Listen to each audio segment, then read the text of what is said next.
I am married, I have kids. That's lovely. Thank you. Okay, please, ma'am, were you born with a silver spoon? Silver spoon? I wasn't born with a silver spoon, but I was born in a happy family.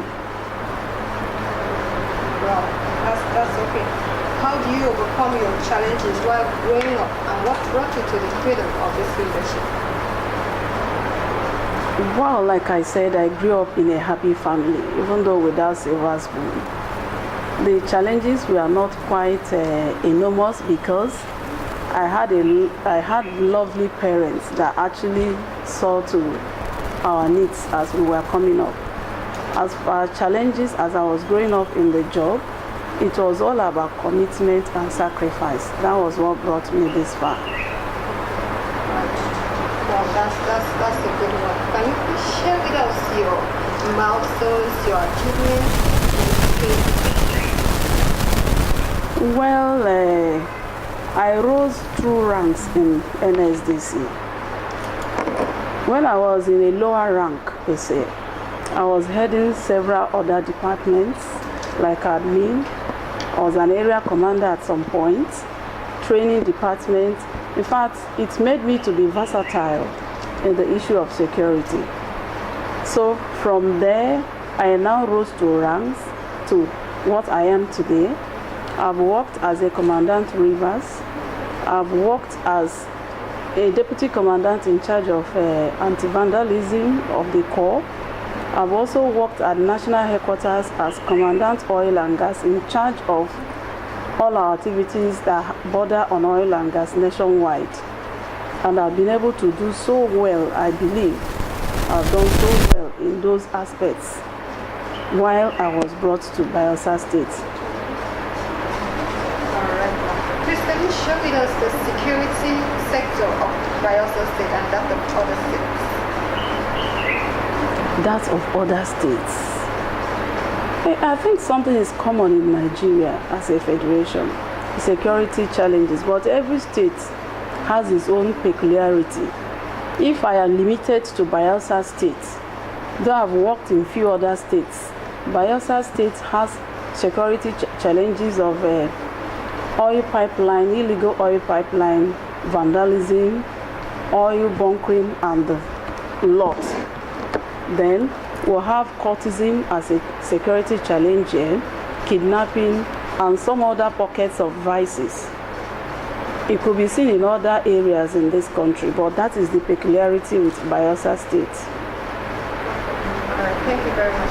What are your plans and vision for the security sector, civil defense in Bayelsa State?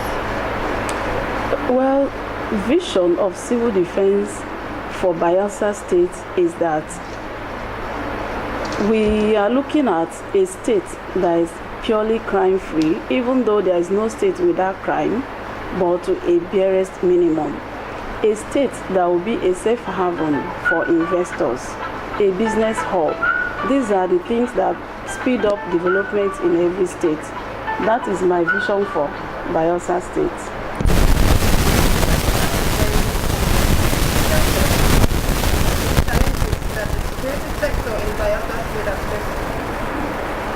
Security challenges in Bayelsa State.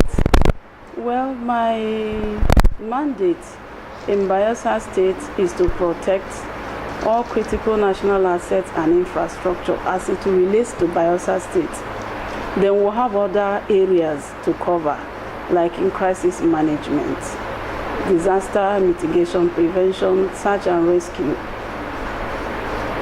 Also, we'll have a mandate to register, supervise, monitor private guards, and we'll have them in Bayelsa State. So the challenges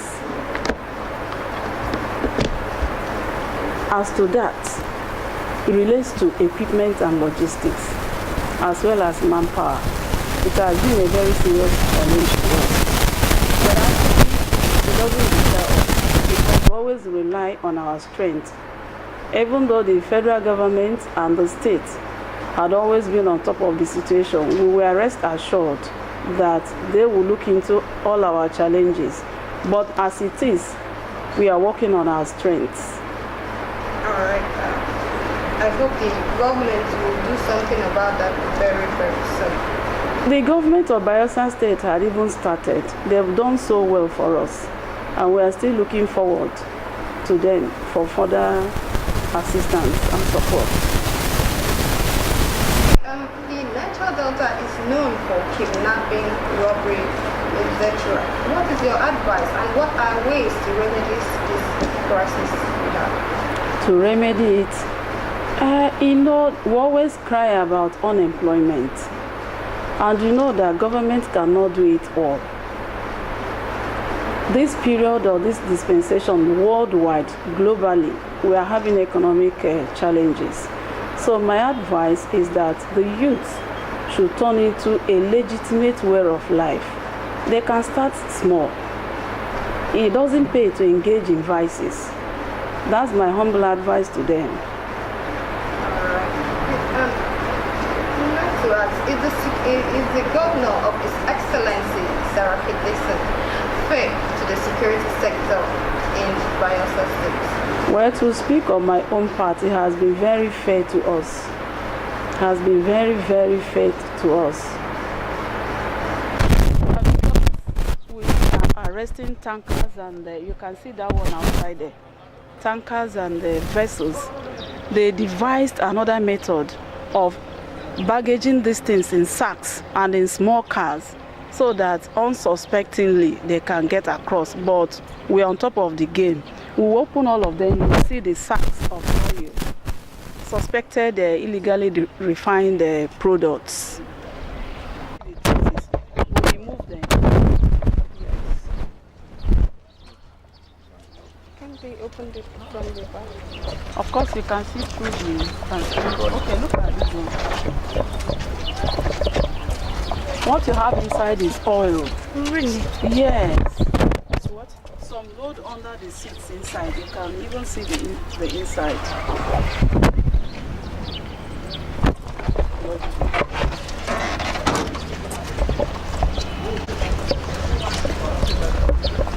You can see the sacks still there.